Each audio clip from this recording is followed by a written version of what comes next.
ओम गण गणपते नमः। आज हम सुनेंगे विघ्नहर्ता गणेश जी की दिव्य कथाएं जो हमें जीवन में ज्ञान, बुद्धि और सफलता की राह दिखाती हैं। आइए शुरू करते हैं गणेश जी की अद्भुत कथाएं।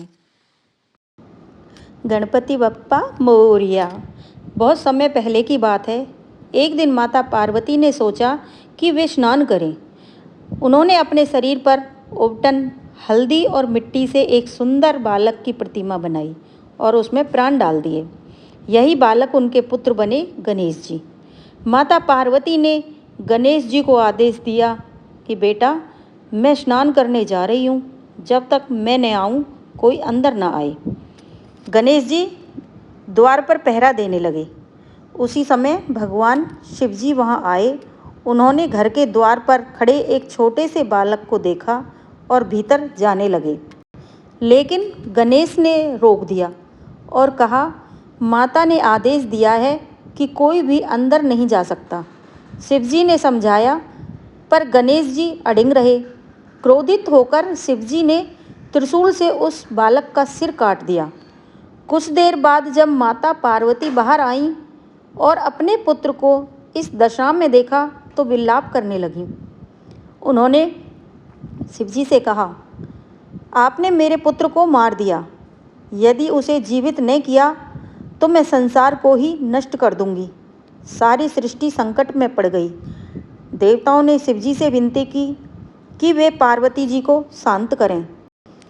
तब भगवान शिव ने अपने गणों को आदेश दिया, उत्तर दिशा में जो भी पहला जीव मिले उसका सिर लेकर आओ। गण जब लौटे तो उनके हाथ में एक हाथी का सिर था। शिवजी ने उसी सिर को गणेश जी के धड़ पर स्थापित कर दिया और अपने वरद हस्त से उन्हें पुनः जीवित कर दिया। यही बालक बने गजानन गणपति विघ्नहर्ता श्री गणेश जी। फिर सभी देवताओं ने मिलकर उन्हें आशीर्वाद दिया। गणेश जी को सबसे पहले पूजा जाएगा। हर शुभ कार्य में प्रारंभ इन्हीं से होगा। और गणेश जी की पूजा बड़े धूमधाम से हुई। पूजा के बाद गणेश जी ने तरह तरह के लड्डू, मोदक और मिठाइयाँ खाईं। पेट भर जाने के बाद वे अपने वाहन मूषक पर सवार होकर लौट रहे थे। रात का समय था। आकाश में पूर्णिमा का चंद्रमा चमक रहा था। रास्ते में अचानक एक सांप आया। मूषक डर गया और भागा। गणेश जी गिर पड़े। गिरने के कारण उनका पेट फट गया और सारे लड्डू बिखर गए। गणेश जी ने तुरंत ही उस सांप को उठाकर अपने पेट पर लपेट लिया और लड्डू फिर से पेट में भर लिए। यह दृश्य देखकर चंद्रमा जोर जोर से हंसने लगा। इस पर गणेश जी क्रोधित हो उठे। उन्होंने चंद्रमा को श्राप दे दिया कि आज से तुम पर किसी की भी दृष्टि शुभ नहीं मानी जाएगी। जो भी चतुर्थी के रात तुम्हें देखेगा उस पर झूठा कलंक लगेगा। चंद्रमा घबराकर गणेश जी से क्षमा मांगने लगा। गणेश जी ने दया कर कहा कि मेरा श्राप टलेगा तो नहीं, परंतु इसका असर केवल भादों की शुक्ल चतुर्थी की रात को ही रहेगा। जो भी इस दिन तुम्हें देखेगा उस पर झूठा दोष लगेगा।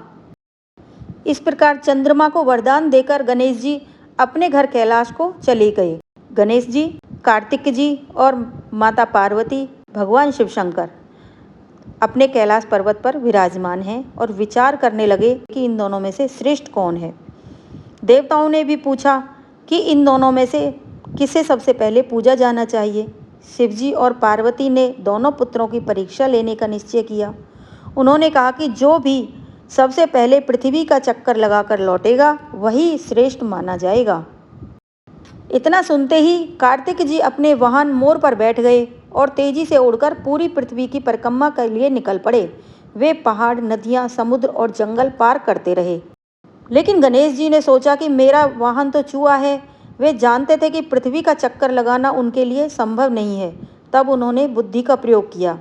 वे शांत भाव से बैठे और माता पिता शिव और पार्वती के चारों ओर परिक्रमा कर ली। फिर हाथ जोड़कर बोले, मेरे लिए तो मेरे माता पिता ही पूरी सृष्टि हैं। इनकी परिक्रमा करना ही सारी पृथ्वी की परिक्रमा के बराबर है। शिवजी और पार्वती उसकी बात सुनकर बहुत प्रसन्न हुए और घोषणा की कि आज से गणेश जी ही सबसे पहले पूजे जाएंगे। हर शुभ कार्य की आरंभ गणपति से ही की पूजा से ही होगा। तभी से गणेश जी को प्रथम पूज्य का स्थान मिला।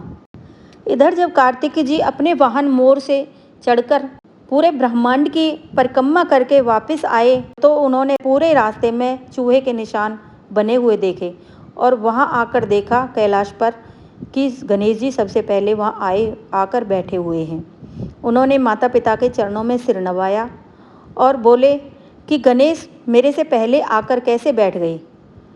तो संपूर्ण सारा वृत्तांत शिव जी और पार्वती ने कार्तिक को सुनाया और उनको दक्षिण का राज्य दे दिया।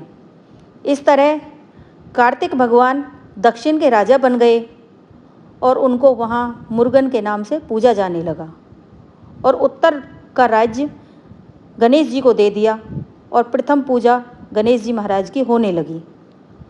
इसी तरह एक दिन बैठे बैठे माता पार्वती और भोले बाबा शिव शंकर जी कैलाश पर्वत पर विराजमान थे। उनके दोनों पुत्र गणेश जी और कार्तिक जी अलग अलग दिशाओं में अपने भक्तों के बीच पूजित हो रहे थे।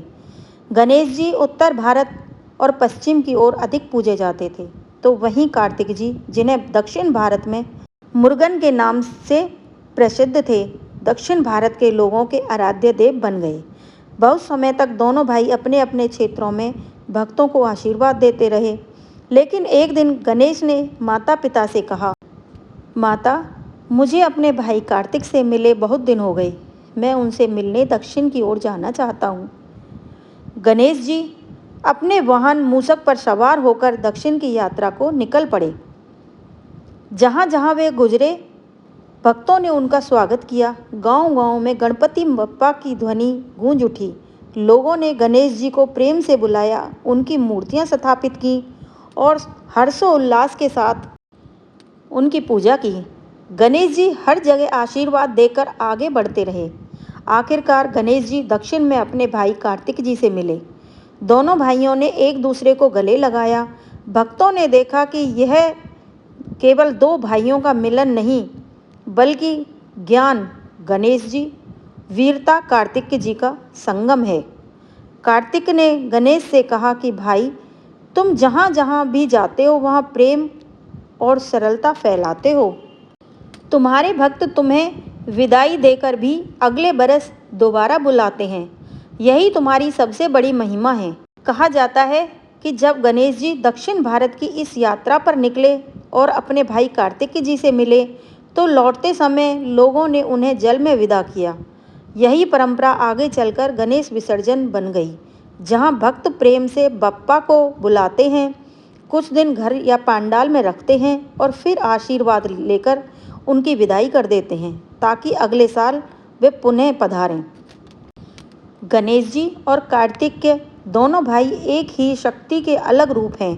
गणेश जी जहां बुद्धि और सुख के प्रतीक हैं, वहीं कार्तिक के शक्ति और साहस के प्रतीक हैं। दक्षिण भारत में गणेश उत्सव का भव्य रूप से स्वागत किया जाता है। इसका उत्सव मनाया जाता है। गणपति बप्पा मोरिया, मंगल मूर्ति मोरिया। अगर आपको ये कहानी अच्छी लगी तो चैनल को सब्सक्राइब करें, लाइक करें। गणपति बप्पा मोरिया, मंगल मूर्ति मोरिया।